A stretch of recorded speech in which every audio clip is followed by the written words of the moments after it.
In this video, I'm going to continue with question number 8, problems 2.3 from Elementary Number Theory by D.M. Borton. Prove the following. The first one, the sum of the squares of two odd integers cannot be a perfect square. Suppose we have two odd integers, okay? Let A be twice m plus 1, B be twice n plus 1 be two odd integers, okay? These are two odd integers.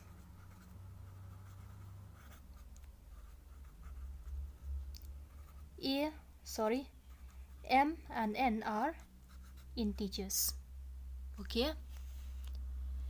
Now sum of the squares of two odd integers. First take the square. Now a square is equal to twice m plus 1 whole thing square, and b square is equal to twice n plus 1 whole thing square. Sum of the squares means a square plus b square. This one is the sum of the squares of two odd integers.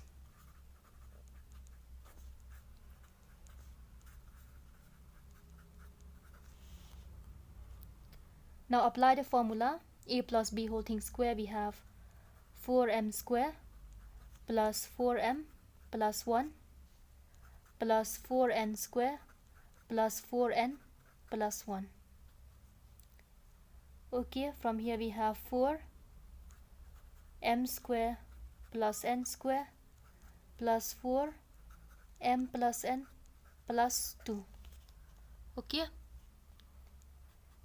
Now let's say that this is equal to k1, this is equal to k2 plus 2. Then we have 4k1 plus k2 plus 2.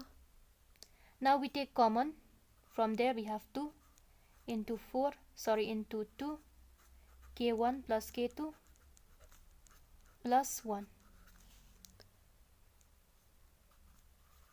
Now let's say that this is equal to k prime plus 1. Okay, your k prime is equal to k1 plus k2. Okay, and your k1 is equal to m square plus n square. Your k2 is equal to m plus n. Now see, this part here, 2 into some integer plus 1. So this one would be odd. Okay, and then here you have 2 into an odd number. Since this a square plus b square, that is twice m plus 1 whole thing square plus twice n plus 1 whole thing square is equal to 2 into odd number. So this one cannot be a perfect square. Not a perfect square. So what do we conclude? Which implies that the sum of the squares of two odd integers cannot be a perfect square. We are done with the first one. Now let us do the second one.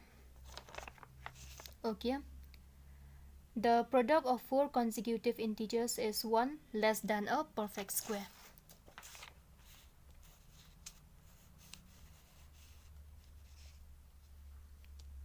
B,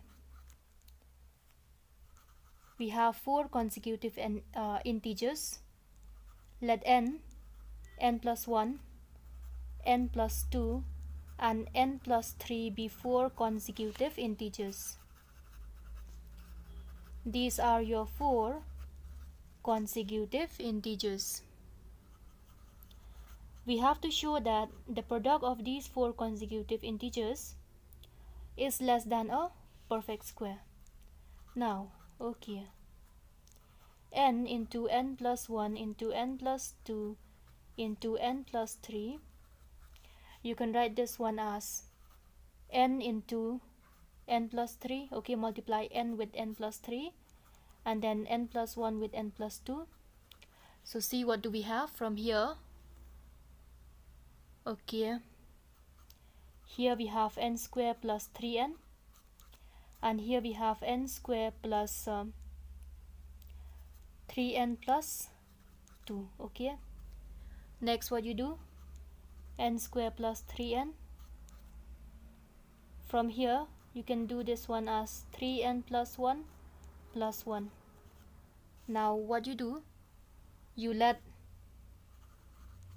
n square plus 3n plus 1 to be m, this part. So it implies that your n square plus 3n, it is equal to m minus 1. You take this one to the side. Okay, so therefore what do you have? N into n plus 1, n plus 2 into n plus 3. What do you have in place of this? You have m minus 1. Okay, in place of n square plus 3n plus 1, you have m with this one plus 1. Now a minus b with a plus b, you have a square minus b square, that is m square minus 1 square. Okay, what is your m? Your m is n square plus 3n plus 1 whole thing square minus 1. Okay, 1 square is 1. So from here we see that the product of 4 consecutive integers is 1 less than a perfect square. This is a perfect square. Hence the second one is also done.